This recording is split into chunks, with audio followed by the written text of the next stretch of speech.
अस्सलाम वालेकुम। उम्मीद करता हूँ आप सब स्टूडेंट खैरियत से होंगे। अगर आप हमारे चैनल पर नए हैं तो हमारी वीडियोस को लाइक भी कर दें और हमारे चैनल को सब्सक्राइब भी कर दें ताकि हमारे आने वाली जितनी भी एजुकेशनल वीडियो है टाइमली टू टाइमली आपके पास रीच कर सकें। आज हमारे पास 9th क्लास का सेकंड चैप्टर का आर्टिकल है graphical analysis of motion. Graphical analysis of motion. तो हम स्टार्ट करते हैं अपने टॉपिक को। कुछ डेफिनेशन है साथ में उनके बेटा, जैसे हमारे पास इंडिपेंडेंट डिपेंडेंट वेरिएबल्स हैं, वेरिएबल्स क्या होते हैं इनकी भी डेफिनेशन करेंगे ग्राफ की। और उसके साथ बढ़ते हुए हम अपने ग्राफ की तरफ जाएंगे। वेलोसिटी टाइम ग्राफ हमारे पास अगर कांस्टेंट स्पीड के साथ है, या अगर हमारे पास है velocity time graph constant speed के साथ है, अगर वेरिएबल स्पीड के साथ है तो हम वो भी मालूम करेंगे। तो स्टार्ट करते हैं, अपने लेक्चर को आगे की तरफ लेकर जाते हैं। ग्राफ है हमारे पास पहले डेफिनेशन। तो ग्राफ की आप डेफिनेशन कैसे करेंगे? Graph is a factorial way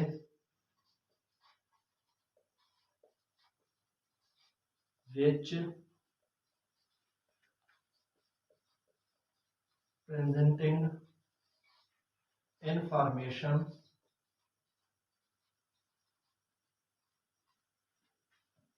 about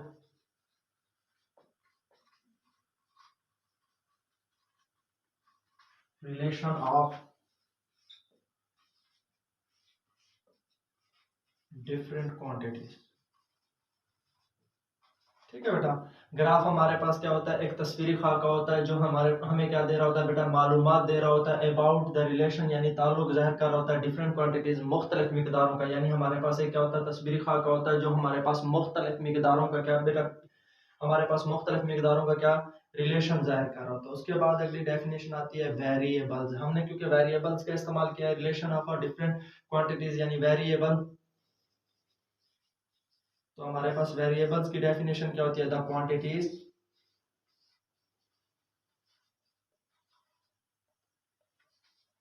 between which graph is plotted are called variables। ठीक है बेटा। हमारे पास वो मिकदार हैं जिनके दरमियान हम ग्राफ लेते हैं, उसे क्या कहते हैं बेटा? वेरिएबल्स। फिर वेरिएबल्स की भी हमारे पास कितनी टाइप्स होती हैं? 2 टाइप्स होती है। एक होता है independent,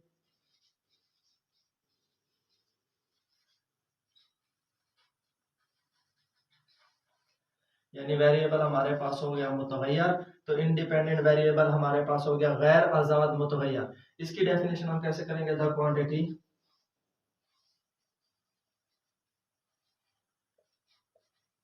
which we can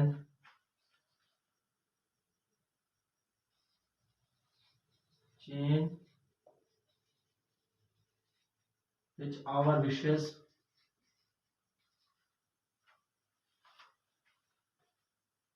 are called independent variable। बेटा ऐसी क्वांटिटी यानी ऐसी मिकदार जिसे हम अपनी मर्जी से तब्दील कर सकें वो गैर आजाद मुतगय्यर कहलाती है। ऐसी क्वांटिटी या ऐसी मिकदार जिसे हम अपनी मर्जी से तब्दील कर सकें वो क्या कहलाती है बेटा? हमारे पास इंडिपेंडेंट वेरिएबल। उसके बाद अगली डेफिनेशन आती है हमारे पास डिपेंडेंट वेरिएबल की। किसकी बेटा? Dependent variable.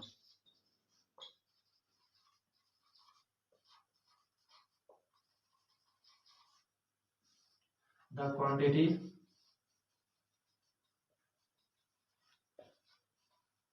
which change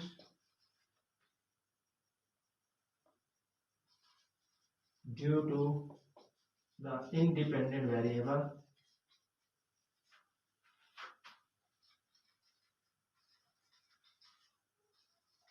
are called dependent variables। ठीक है बेटा। ऐसी मिकदार जो गैर आजादाना मुतगय्यर मिकदार के तब्दील होने से तब्दील हो वो क्या कहलाती है? हमारे पास डिपेंडेंट वेरिएबल। अब बेटा इंडिपेंडेंट और डिपेंडेंट वेरिएबल क्या होता है? बच्चे यहाँ पे मार खा जाते हैं कि इंडिपेंडेंट और डिपेंडेंट वेरिएबल। बेटा इंडिपेंडेंट ऐसे वेरिएबल जिसे हम अपनी मर्जी से तब्दील कर सकते हो। देखिए बेटा, अगर हम वेलोसिटी टाइम ग्राफ लेते हैं यानी डिस्टेंस भी ले रहे हैं साथ में टाइम भी ले रहे हैं। अब देखिए बेटा, टाइम को तो हम तब्दील करने से रहे, देखिए हमें पता है कि एक दिन में हमारे पास 24 आवर्स होते हैं, तो हम उसे तो तब्दील करने से ही रहे, यानी 24 है तो 24 होंगे ही, उसमें कोई भी शक नहीं है कि यानी 24 से 23 हो जाए या 22 हो जाए, नहीं 24 आवर्स हैं, वन डे में होते हैं तो 24 ही रहेंगे, तो उसे तो हम तब्दील करने से रहे। तो हम तब्दील किसे कर सकते हैं बेटा, देखिए ये अगर हमारे पास टाइम है या स्पीड है तो उसे हम तब्दील कर सकते हैं। अगर हमने एक डे में, अगर फॉर एग्जांपल हमने 10 किलोमीटर का फासला तय करना, हमने 10 नहीं किया तो 8 किया है, तो ये हम अपनी मर्जी से कर सकते हैं, यानी 10 की जगह पर 8 भी कर सकते हैं, 7 भी कर सकते हैं, ये इंडिपेंडेंट वेरिएबल है। तो जो डिपेंडेंट हो गया वो हमारे पास क्या हो गया, टाइम, जिसे हम तब्दील नहीं कर सकते। हाँ, टाइम जो हमारे पास किलोमीटर का फासला जो तय करें उसके साथ तब्दील हो रहा है, उसमें तो वैसे भी तब्दील होना है। ऐसा वेरिएबल जिसे हम अपनी मर्जी से तब्दील ना कर सके वो कौन सा होता है बेटा, डिपेंडेंट वेरिएबल होता है। जिसे हम अपनी मर्जी से तब्दील ना कर सके वो कौन सा होता है बेटा, इंडिपेंडेंट वेरिएबल। तो हम अपने टॉपिक को आगे की तरफ लेकर चलेंगे। तो हमारे पास जो फर्स्ट हेडिंग हमने डाली हुई है वो हमारे पास है डिस्टेंस टाइम ग्राफ। तो डिस्टेंस टाइम ग्राफ को आगे की तरफ लेकर जाते हैं। बेटा देखिए जब हम बात करते हैं डिस्टेंस टाइम ग्राफ की, तो हमारे पास क्या आ जाते हैं बेटा, टू एक्सिस। एक हमारे पास होता है एक्स एक्सिस और दूसरा हमारे पास क्या होता है बेटा, वाई एक्सिस। ठीक है बेटा। अब डिस्टेंस टाइम ग्राफ में हमारे पास कितने एक्सेस आ गए हैं, दो, क्योंकि देखें एक है डिस्टेंस और दूसरा है टाइम। अब देखें डिपेंडेंट और इंडिपेंडेंट वेरिएबल कहां पर आएंगे, तो यहां पर हम लिख लेते हैं एक्स एक्सिस, यहां पर आ गया हमारे पास वाई एक्सिस। ठीक है बेटा, जब हम बात करते हैं एक्स एक्सिस की तो इस पर हमारे पास टाइम आएगा। आप जानते हैं कि टाइम हमारे पास कौन सा है बेटा, डिपेंडेंट वेरिएबल है। तो वाई पर हमारे पास कौन सा आ जाएगा बेटा, ये आ जाएगा हमारे पास डिस्टेंस। कौन सा बेटा, डिस्टेंस, जिसे हम डी से जाहिर करते हैं, इसे हम किससे बेटा, टी से जाहिर करते हैं। तो बेटा एक्स एक्सिस टाइम के साथ आता है और वाई एक्सिस हमारे पास डिस्टेंस के साथ आता है, यानी ये हमारे पास टी हो गया, ये हमारे पास एस हो गया। तो फर्स्ट जो हमारे पास है distance time graph object at rest. अब देखिए बेटा हमने डिस्टेंस टाइम ग्राफ बना लिया है, उसी तरह से जैसे मैंने आपको बताया कि हमारे पास जो इंडिपेंडेंट यानी डिपेंडेंट वेरिएबल है टाइम नीचे आ गया, और यहाँ पर हमारे पास आ गया डी, जिसे हम क्या नाम दे रहे हैं, यानी हमारे पास वाई एक्सिस। क्या है बेटा, वाई एक्सिस है, यानी डी आ गया, ये हमारे पास हो गया एक्स एक्सिस। ठीक है बेटा। अब देखें दोनों एक्सेस भी लगा दिए हैं, तो हम चल रहे हैं डिस्टेंस टाइम ग्राफ की तरफ। तो देखिए बेटा यहाँ पर 0, ये हमने कर दिया 5, 10, 15 और 20, ये हमारे पास हो गया बेटा 5, 10, 15, ये हो गया हमारे पास 20। अब हमारे पास क्या है बेटा, object at rest, object at rest. अब जब ऑब्जेक्ट है भी रेस्ट में, तो अब देखिए बेटा इन दोनों में से तब्दील कौन सा होगा। ऑब्जेक्ट तो रेस्ट में है, तो ऑब्जेक्ट रेस्ट में है, जब हम कहेंगे object at rest, the object not covered the distance but time asked, then straight line show the time। तो बेटा जब हम डिस्टेंस टाइम ग्राफ लेते हैं ऑब्जेक्ट एट रेस्ट, तो हम एक सीधी लाइन डाल देते हैं। तो कहने का मतलब यह है कि हमारे पास जिस्म तो किसकी हालत में था बेटा, रेस्ट की हालत में था, उसने डिस्टेंस कवर नहीं किया। अब डिस्टेंस जो कवर नहीं किया, लेकिन इसका मतलब ये तो नहीं है कि टाइम भी बेटा उसने कंज्यूम नहीं किया, यानी टाइम भी स्टार्ट नहीं हुआ था, टाइम भी वहीं पे रुक गया था, ऐसा नहीं होता, टाइम तो स्टार्ट है।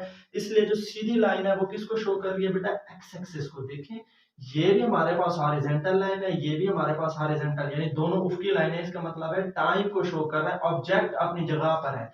अगर ऑब्जेक्ट डिस्टेंस कवर करता तो ऊपर की तरफ जाता, लेकिन वो ऊपर की तरफ नहीं गया, यानी उसमें कोई तब्दीली नहीं है, वो रेस्ट में है। सीधी लाइन किसको शो कर रही है कि टाइम जो कंज्यूम हुआ है, ऑब्जेक्ट तो रेस्ट में था, यानी 20 मिनट उसे हो गए हैं, वो इसी जगह पर ही है। ये सीधी लाइन ये शो कर रही है कि ऑब्जेक्ट एट रेस्ट में था, यानी उसने डिस्टेंस कवर नहीं किया। सीधी लाइन ये शो कर रही है कि टाइम क्या हो गया बेटा। तो बेटा हमारे पास अगला ग्राफ है कि object move with constant speed. अगर हम बात करते हैं यानी ऑब्जेक्ट हमारे पास कांस्टेंट स्पीड के साथ मूव कर रहा है, तो हम ये लाइन को शो कर देंगे, ये हमारे पास फर्स्ट, ये हमारे पास सेकंड, ये हमारे पास थर्ड और ये हमारे पास क्या हो गया बेटा, fourth.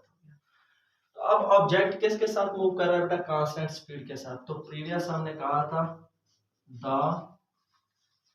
Object move with constant speed then object cover equal distance in equal interval of time. तो हमने प्रीवियस जो डेफिनेशन की थी कि अगर हम कहते हैं कि जिस्म हमारे पास कांस्टेंट स्पीड के साथ हरकत कर रहा है तो उसका जो तय करदा फासला होगा वो वक्त के मसावी वक्फों के क्या होगा बेटा, बराबर होगा। तो मैं फर्स्ट ही ग्राफ ले लेता हूं। देखिए बेटा, अपर साइड मैंने आपको कहा है कि वर्टिकल एक्सिस यानी वाई एक्सिस पर डिस्टेंस होता है और ये हमारे पास क्या है बेटा, टाइम है। तो हम लेते हैं s इज इक्वल टू, यानी हम जब स्पीड की बात करते हैं v is equal to s over t। तो आपके पास s क्या है, आप इसे नाम दे दें o a, ये हो गया o b। तो हम कहते हैं कि देखें डिस्टेंस हमारे पास है o a बटे में आ गया o b, s आपके पास o a है और t आपके पास o b है। तो आपके पास o a की वैल्यू कितनी है बेटा, 10 और o b की कितनी है, 5। 5 1 जा 5, 5 2 जा 10। स्पीड है तो 2 मीटर पर सेकंड। तो ये देखिए कांस्टेंट स्पीड के साथ मूव कर। लेकिन अगर हम यहां से लेते हैं O, इसको नाम दे देते हैं C का और इसे नाम दे देते हैं D का। अगर हम ये ले लेते हैं कि कहते हैं कि V is equal to S over T, दोबारा से फार्मूला लगाया। अब हम डिस्टेंस क्या ले रहे हैं बेटा, O से C तक। हम कहते हैं कि OC हमारे पास क्या है, डिस्टेंस है, और हमारे पास OD क्या है बेटा, टाइम है। तो जब आप इसे रखेंगे OC आपके पास किसके बराबर है बेटा, 30 के, और OD आपके पास किसके बराबर है बेटा, 15 के। 15 1 जा 15, 15 2 जा 30, तो 2 मीटर पर सेकंड। क्योंकि जिस्म हमारे पास किसके साथ बेटा, कांस्टेंट स्पीड के साथ हरकत कर रहा है। तो आप जिसको भी लेंगे, यानी जो यहाँ पर अगर आप थर्ड क्वांटिटीज ले रहे हैं और थर्ड पे यहाँ पे डिवाइड करेंगे तो आपका आंसर सब 4 का सेम आएगा, क्योंकि जिस्म हमारे पास कांस्टेंट स्पीड के साथ हरकत कर रहा है।